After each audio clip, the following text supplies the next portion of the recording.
Virginia. Mr. Wolf for 30 minutes. Thank you, Mr. Speaker. Mr. Speaker, today I ask my fourth question in a series of unresolved issues surrounding the Benghazi terrorist attacks. With only 8 more legislative days before the Congress departs for August recess, I'm increasingly concerned that these questions will remain unanswered by the time we mark the 1-year anniversary of the Benghazi attacks the week we return from recess in September. That is why I continue to raise these questions, to provide the American people have a better understanding of how little we really know about this incident, despite nearly a year of investigations in multiple committees.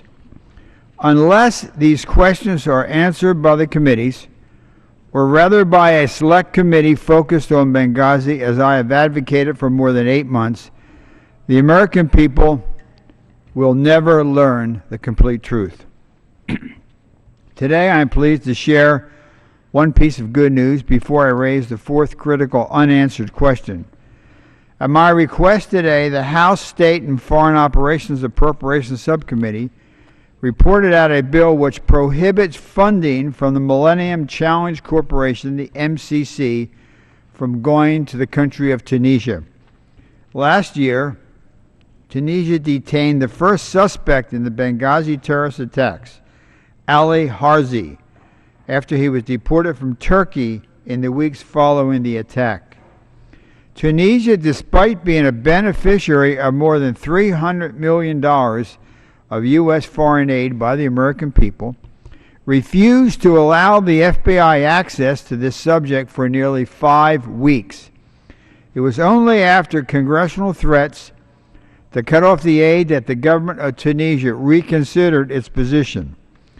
Ultimately, the FBI interrogation team returned to Tunisia and was allowed just 3 hours to interview Harzi, with his lawyer and a Tunisian judge present. Not long after the FBI interview, Harzi was inexplicably released by the Tunisian authorities, and his release was celebrated by the terrorist group Ansar al-Sharia. Consider that for a moment the Tunisian government kept the FBI interrogation team waiting on the ground for 5 weeks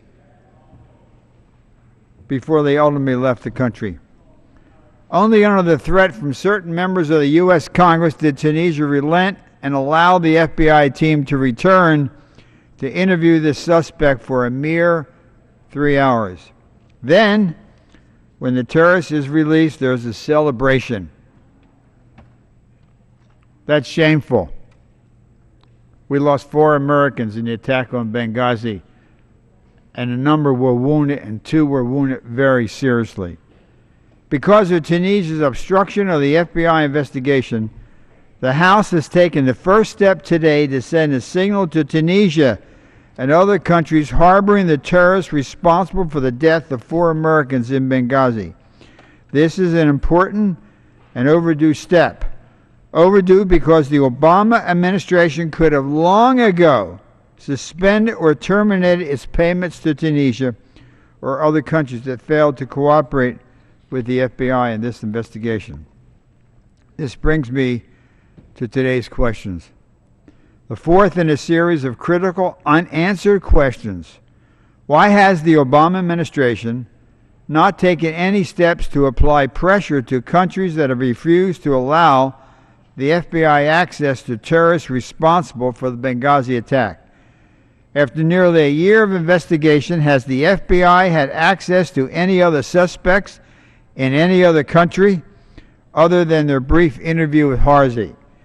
Even more importantly, nearly a year after the Benghazi attacks, why has no Benghazi terrorist faced any form of justice for the killing of 4 Americans, including a sitting U.S. ambassador?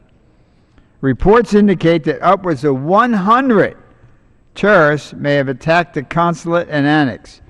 We can't even bring one of those 100 to justice after a year. How is it that after nearly a year of investigation, and despite the full resources of the U.S. intelligence, defense, and law enforcement agencies, we are still unable to locate, apprehend, and bring to justice any of the suspected terrorists? One can't help but ask whether the administration really wants a full and transparent accounting of what transpired on that fateful night. The administration's record certainly does not reflect it.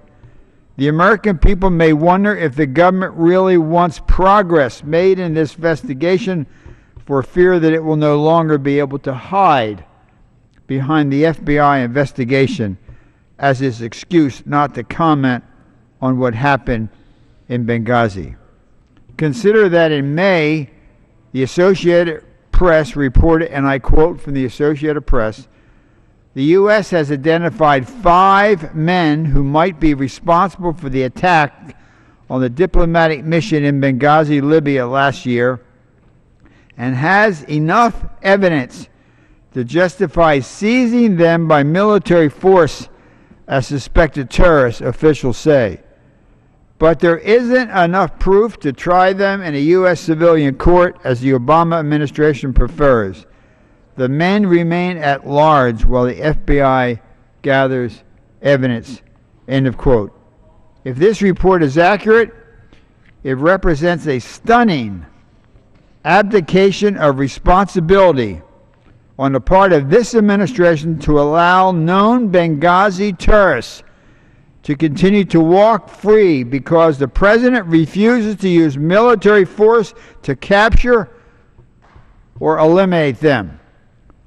When will the FBI be able to gather enough evidence to use in a civilian trial against them if they're denied access by countries because the administration refuses to use the tools of American diplomacy to bring pressure to bear on those countries?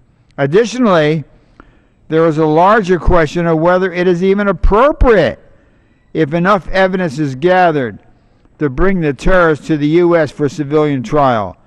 Benghazi was a battlefield, not a crime scene. Those responsible should face justice as enemy combatants, not as common criminals.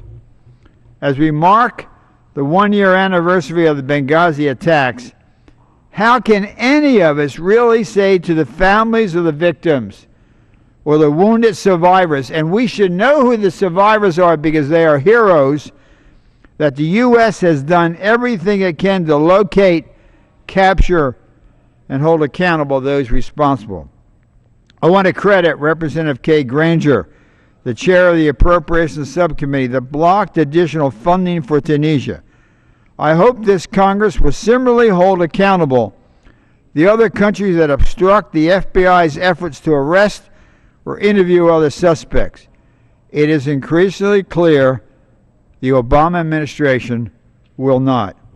How many years will it take until any, if not all, of the Benghazi terrorists face justice for killing 4 Americans and seriously wound several others? I yield back the balance of my time.